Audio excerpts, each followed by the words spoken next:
Maayong gabi sa inyong tanan mga bro and sis. Ngayon lang tayo maka-vlog kasi busy tayo.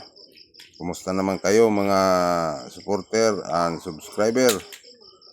Ito ay ipapakita ko, pasilip ko lang ang aking mga mutya nga nakita.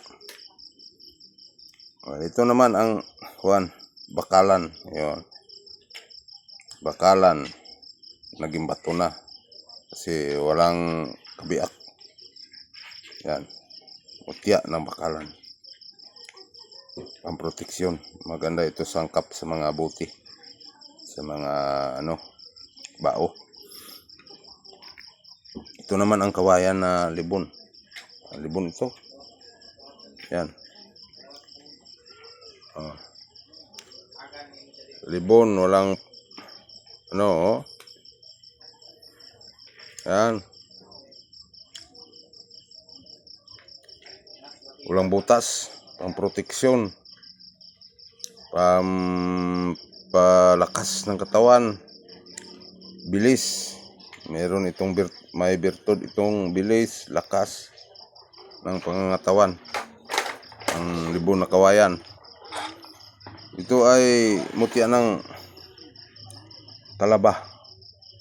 Sinag ito pag inilawan mo. Yan, mutya ng talaba. Maganda sa pang proteksyon. May pang paswerte pa. Yan mutya ng talaba. Naging bato.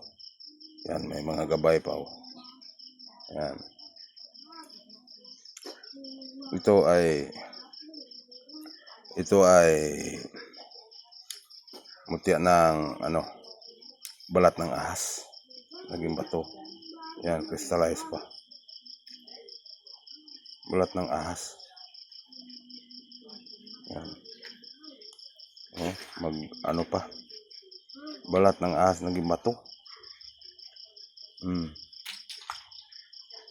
Yan. Ito ay maganda sa pangpaswerte. Balat ng ahas. Yan ahas talaga. Balat ng ahas naging bato. Mutya. Ito libon ng bagakay.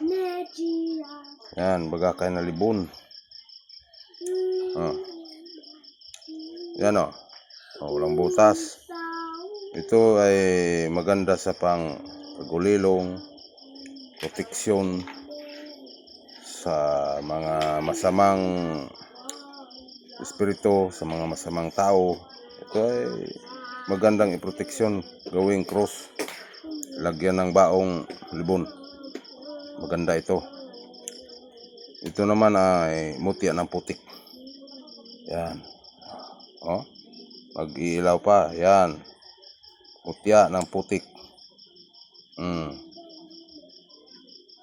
Ito ang mutya ng putik. Mutya ng lupa. Yan ilaw-ilaw pa. Yan. May ilawan pa. Yan. Yan ang mutya ng putik. May birtud na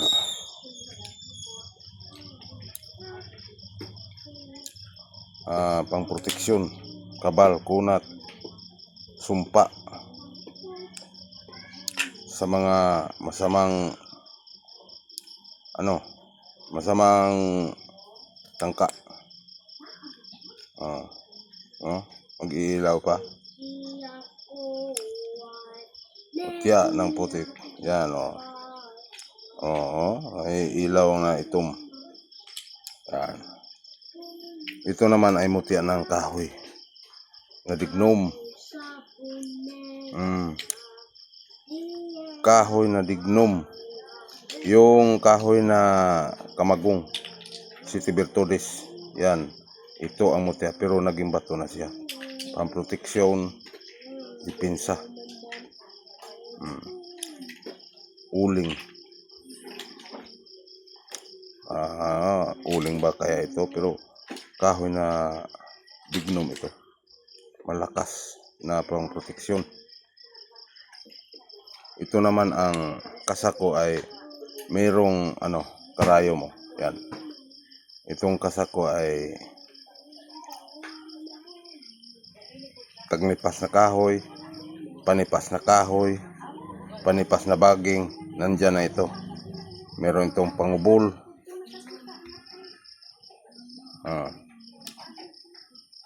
Pangubol na kahoy ang linagay ko. Wala ang dahon. Pero mayroon akong mga dahon dito.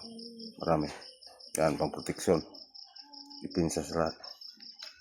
Ito naman ang Rex7, ang tubil.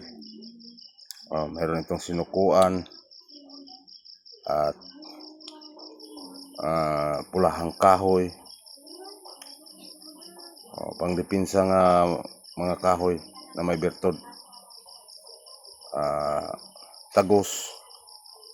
Meron itong tagos na kahoy na tinagusan ng mga baging or kahoy na tinagusan ng kawayan. Ito ang mga proteksyon, may sumbalik.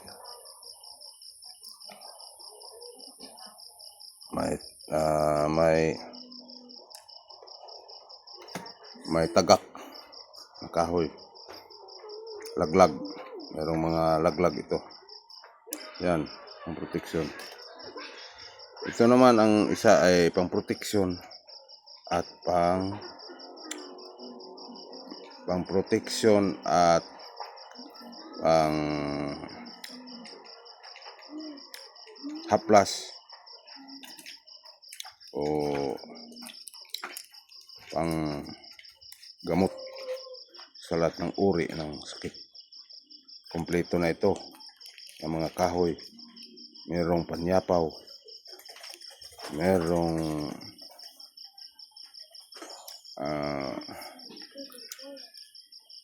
basta marami ito. Maraming sangkap. Yan. Yan o.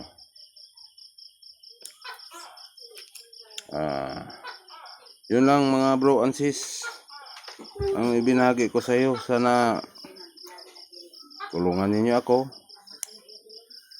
Mag-subscribe kayo, paki-like. Baka sunod-sunod ko lang mga mga mag-vlog pag mayroon akong makita na mga mutya kapag silip ko sa inyo. At God bless sa inyong lahat.